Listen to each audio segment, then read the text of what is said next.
Hello, नमस्कार दोस्तों, स्वागत है आपका हमारे YouTube channel site for civil services में। और आज पॉलिटी की नेक्स्ट क्लास है। हमने आर्टिकल पढ़ रहे हैं, उसमें अनुच्छेद 19 तक हम पढ़ चुके हैं। आज अनुच्छेद 20 के बारे में पढ़ेंगे और उसको समझेंगे कि उसका क्या प्रासंगिकता है आज के समय में भी, और एग्ज़ाम के ओरिएंटेशन से संबंधित उसको कैसे समझ सकते हैं। तो कौन सा पढ़ना है? अनुच्छेद 20।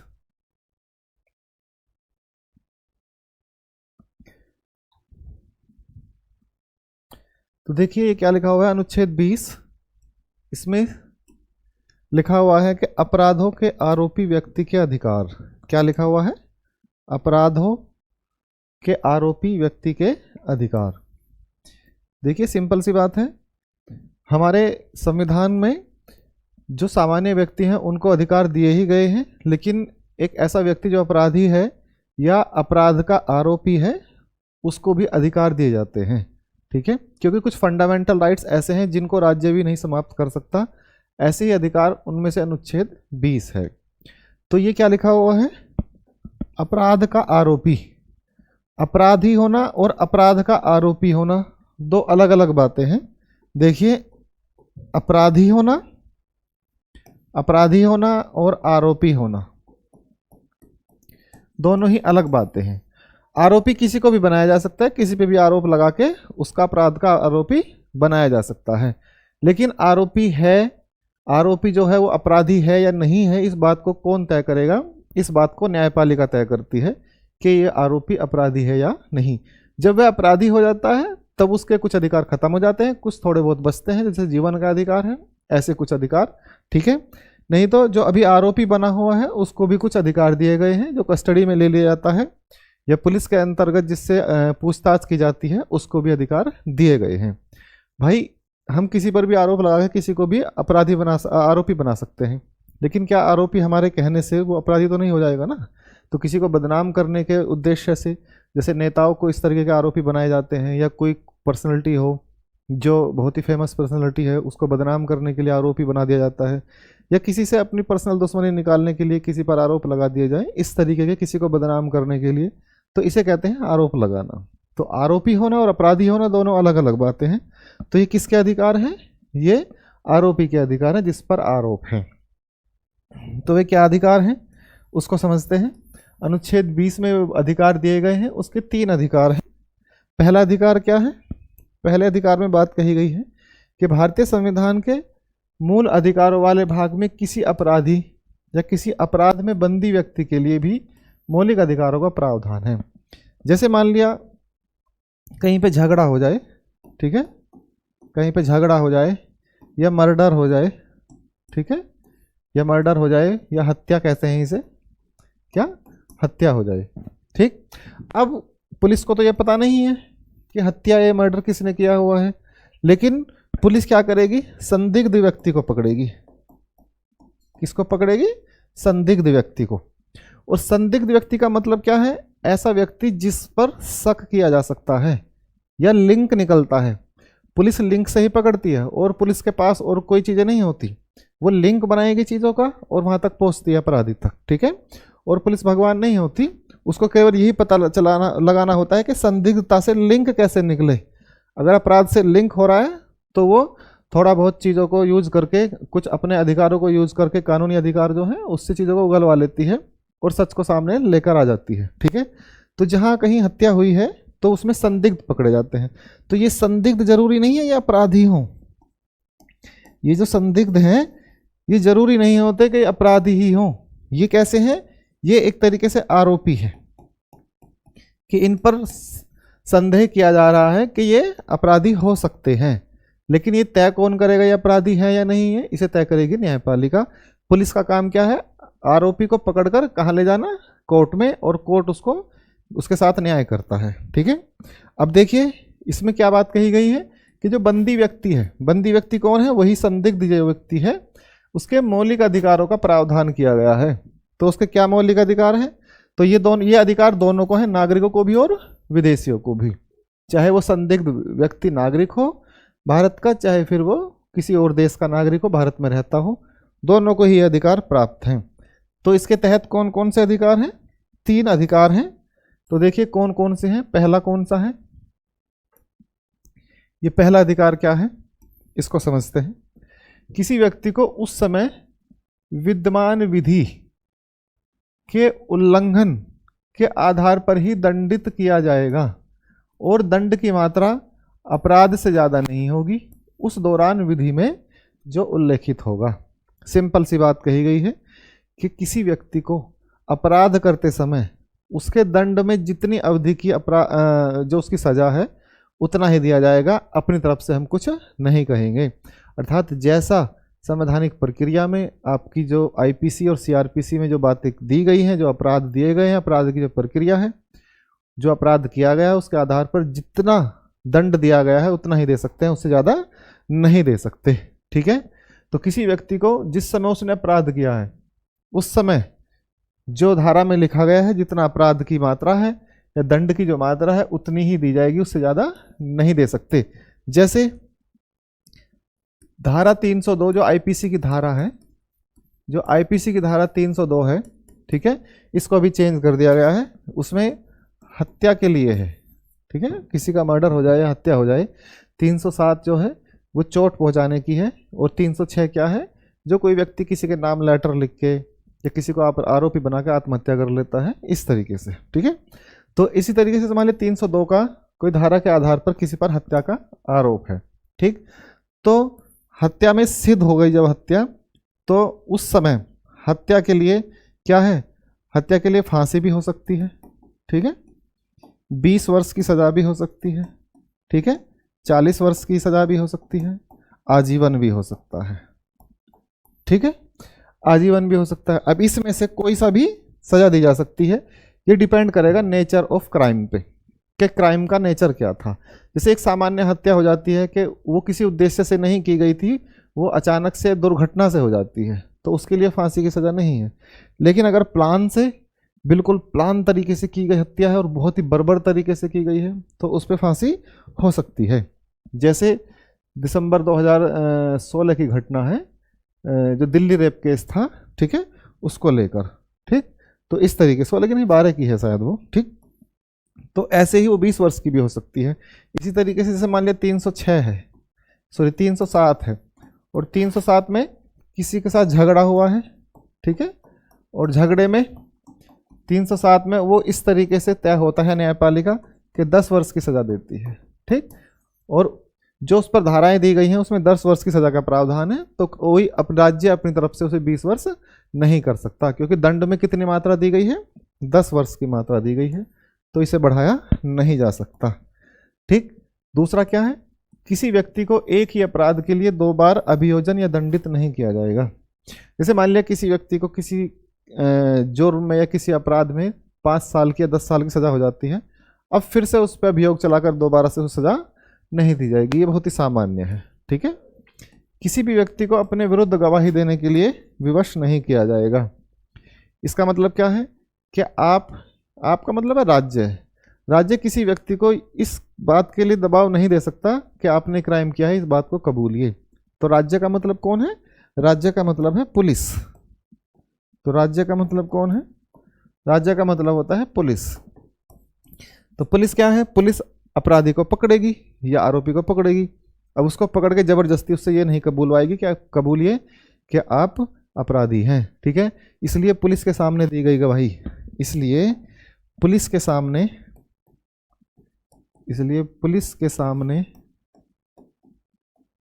दी गई गवाही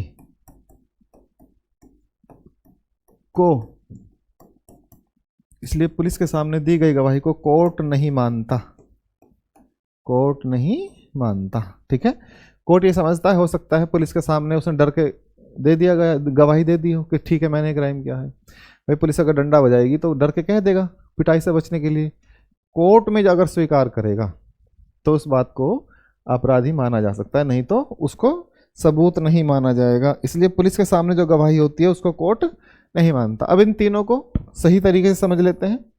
देखिए, जो पहला हमने पढ़ा उसका सीधा सा मतलब है भूतलक्षी दंडित विधियों से संरक्षण, अनुच्छेद 20(1).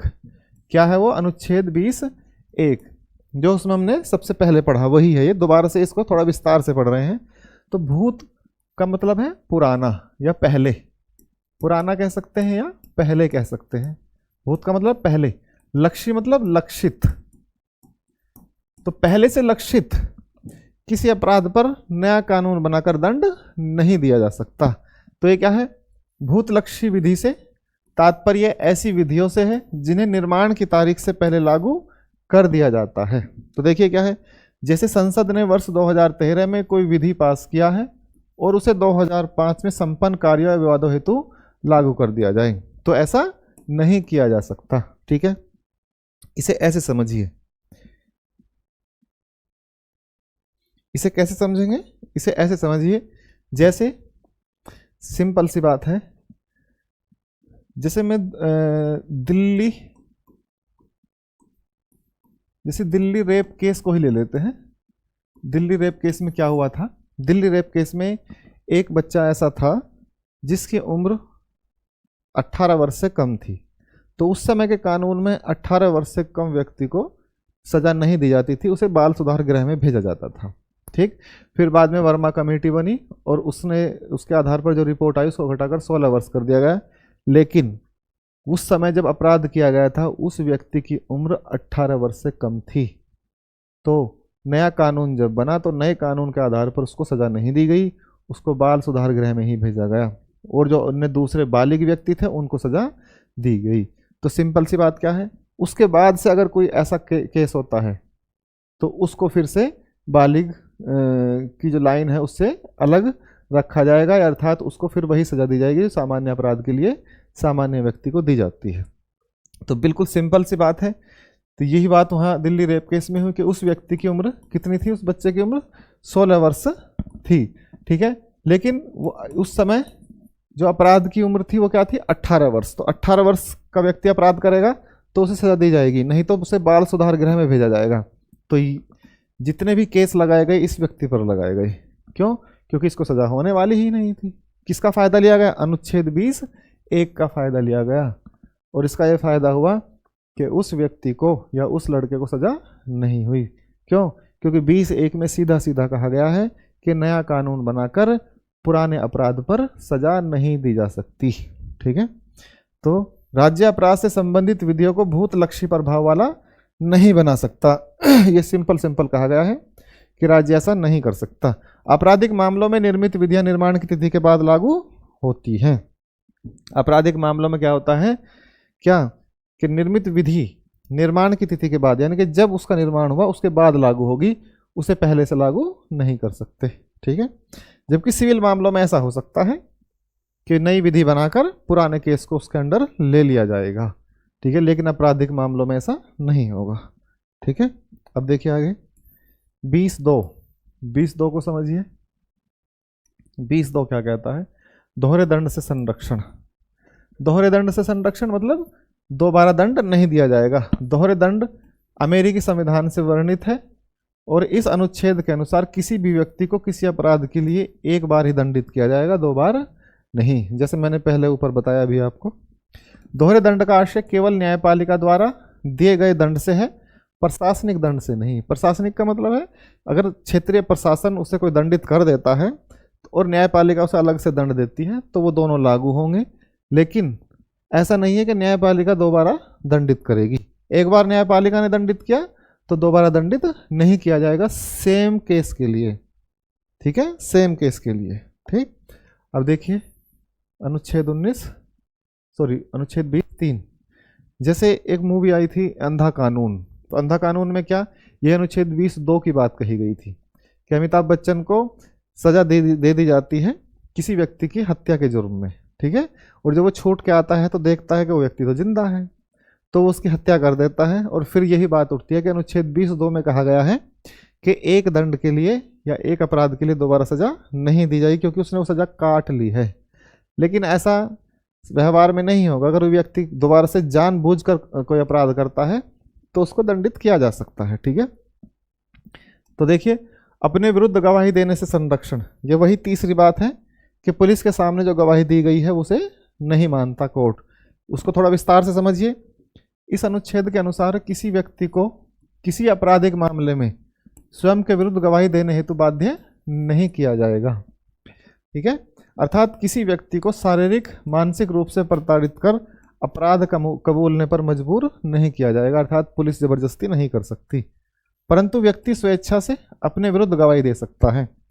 कोर्ट में आकर अगर वो कह देगा कि ठीक है मैं अपराधी हूँ, तो उसे अपराधी मान लिया जाएगा। लेकिन अगर उसने कोर्ट में आकर कह दिया कि तो मैं तो अपराधी नहीं हूँ, वो कहेगा तो फिर आप यहाँ गवाही देने के लिए क्यों आए, मुझसे तो पुलिस जबरदस्ती लाई थी, पकड़ के पीटा मारा और मुझसे कहा कि लिखिए कि आप अपराधी हैं, तो कोर्ट उसे नहीं मानता। लेकिन ऐसे अभियुक्त के विरुद्ध पाए गए शारीरिक निशान, देखिए इसमें एक चीज़ दी गई है कि इसमें शारीरिक निशान या चिकित्सकीय परीक्षण, यानी कि पुलिस जो मेडिकल कराती है, जो मेडिकल होगा और कोई शारीरिक निशान पाया गया, उसका यूज हम किसके रूप में कर सकते हैं, उसका यूज हम सबूत के रूप में कर सकते हैं। ठीक है, एविडेंस एक्ट में के अंतर्गत ये आता है। ठीक, तो उसे साक्ष्य माना जाएगा, ये साक्ष्य अधिनियम के अंतर्गत है। अतः एक लोकतांत्रिक देश में कोई व्यक्ति तब तक निरपराधी है जब तक न्यायपालिका उसे दंडित न कर दे या उसे न्यायपालिका अपराधी घोषित ना कर दे। ठीक है, आगे देखिए, न्यायालय ने इस अनुच्छेद की नई व्याख्या दी है। क्या है कि जब भी किसी व्यक्ति को अपराध परीक्षण हेतु नार्को टैक्स, कौन सा नार्को टेस्ट में क्या होता है, एक पदार्थ पिलाया जाता है, ठीक है, और फिर एक मशीन पे बैठाया जाता है और उस मशीन के माध्यम से सही और झूठ को पकड़ा जाता है। ठीक है, लेकिन ये मशीनें हैं, मशीनों के आधार पर किसी को सजा नहीं दी जा सकती। पॉलीग्राफ टेस्ट ऐसी ब्रेन मैपिंग होती है, ऐसी फिंगरप्रिंट्स हैं। जैसे मामलों को अपनाने हेतु बाध्य नहीं किया जाएगा, अर्थात जबरदस्ती आप ऐसा नहीं कर सकते अगर व्यक्ति की अनुमति नहीं है। लेकिन क्योंकि इन विधियों में व्यक्ति स्वयं पर नियंत्रण नहीं रख सकता, जब उसका नियंत्रण ही नहीं है तो फिर आप कैसे कह सकते हैं कि अपराधी है या आरोपी है। जबरदस्ती गवाही दिलवाना माना जाएगा, तो यह कैसी गवाही है, जबरदस्ती है। लेकिन फिंगरप्रिंट्स या लिखावट को व्यक्ति के विरुद्ध साक्ष्य माना जाएगा।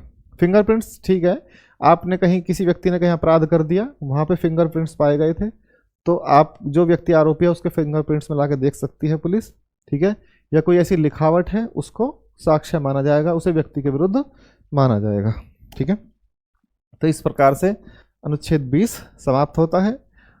समझता हूँ आपकी समझ में अच्छे से आया होगा। दोबारा से फिर से रिपीट करके देख सकते हैं, सिंपल सा है। ठीक, कि व्यक्ति को उसके खिलाफ गवाही देने के लिए बाध्य नहीं किया जा सकता, एक दंड के लिए 2 बार सजा नहीं दी जा सकती, और 20(1) में कही गई बात क्या है कि किसी व्यक्ति को तो 20(1) में क्या कहा गया है, 20(1) में कहा गया है कि सीधा सीधा क्या कहा गया है कि भूतलक्षी का मतलब है पहले निर्माण, यानी कि कोई नई विधि बनाकर किसी व्यक्ति को दंडित नहीं किया जा सकता। यह आपका 20(1) में बात कही गई है। ठीक, तो मिलते हैं अगली क्लास में। नमस्कार सभी को, धन्यवाद।